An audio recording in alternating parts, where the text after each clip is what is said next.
I think what happened with a lot of these God pill guys is they learned game. They were like the guys who could get girls. They learned game. They got girls, and it wasn't what they were really looking for or wanted. Mm-hmm.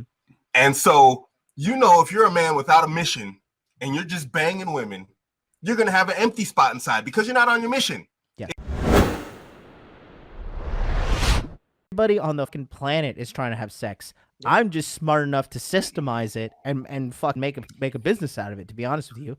Well, yeah, it's like completely agree with that. And I mean, there are so many of these dudes out there who are such dullards about this kind of thing, and they will come at people like John, yourself. They will come at other PUAs. They'll come after you, Troy. They'll come after me, and they'll come out with this nonsense, and it's just like, for a start, I don't believe it, because I think that they are just. I think if they would also like to have unlimited access to unlimited sexuality, and for whatever reason, like either they think they can't get it, or they haven't worked out a way to do it, or they're sort of scared to step out of their comfort zone and do it.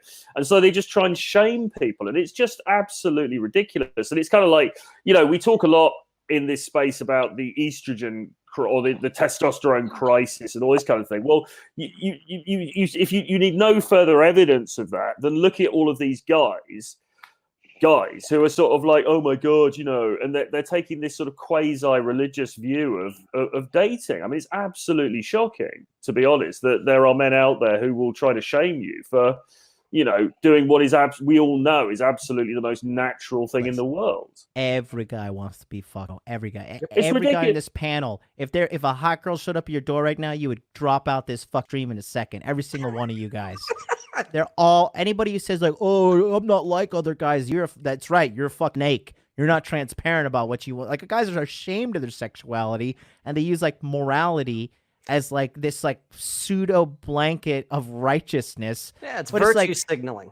And what's funny is like so when you're like me, I'm like openly like, yeah, like I want as many girls as possible, right? I'm just openly like that, and these dudes get angry at me because I have the balls to say that, right? Same You're happened outside to the me. Matrix, right?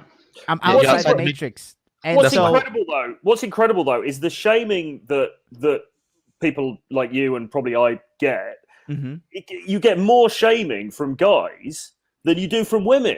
Yep. I mean, you would think in this sort of space it would be feminists, beating down your door and complaining about everything. I mean, I hardly ever get any. I mean, I hardly get any sort of pushback from feminists. All the pushback that I ever get is from other men. And I wanted to segue into this. Hold on. I wanted to segue into this because when you are when you're like me, the girls come to you in silence. They come to you in secret. They're like, okay, that's Jonathan here. He's kind of a dirtbag. I haven't been fucked February.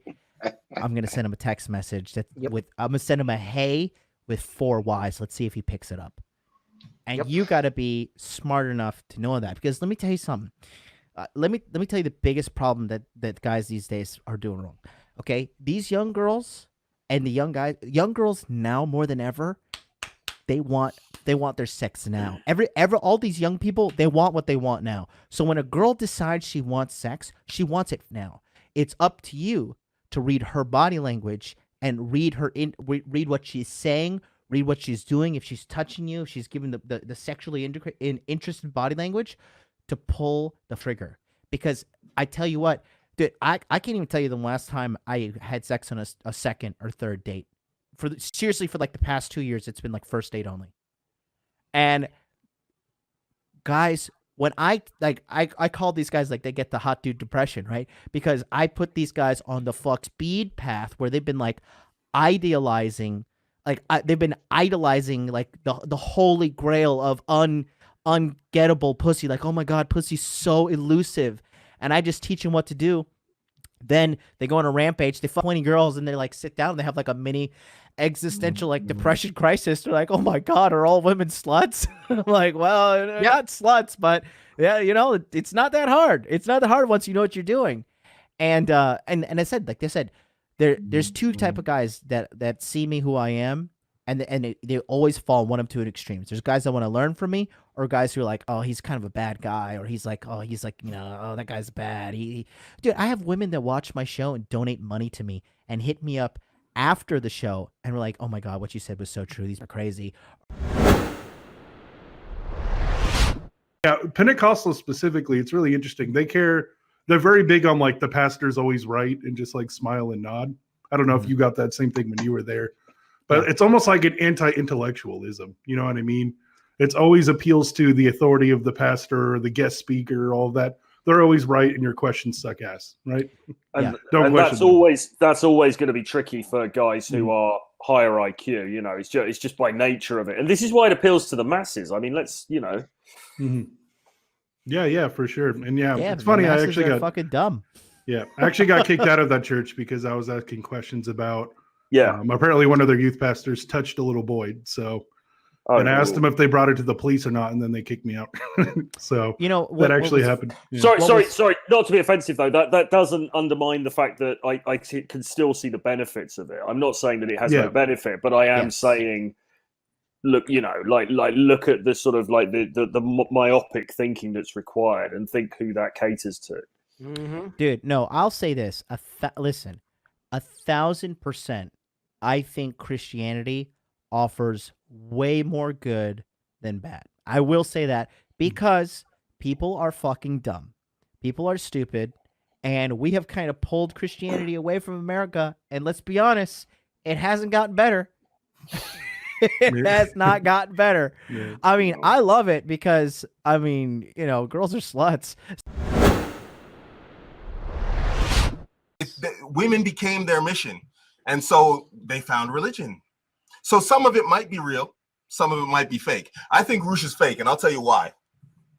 Roosh is fake because when he started talking about his morals and his ethics, I distinctly remember him saying, where do you think my morals and ethics comes from? They come from my Middle Eastern Muslim family.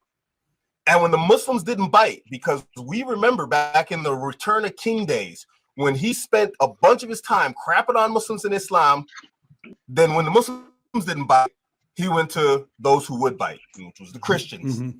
And so he found his market, and his market. Yeah, that's what I was saying originally in that group was it's more of a business pivot, and he's just making a storyline behind it, right? Yep. So I was like, we were all wondering, it's been the Muslim world, because we talked about this, Muslims were always looking for a little home in the red pill world. Mm-hmm. And we were like, yo, what the hell? This guy just said he was Muslim. And now he's saying he's Christian. So we were just like sitting back like, yo, what the frick is going on here with this guy?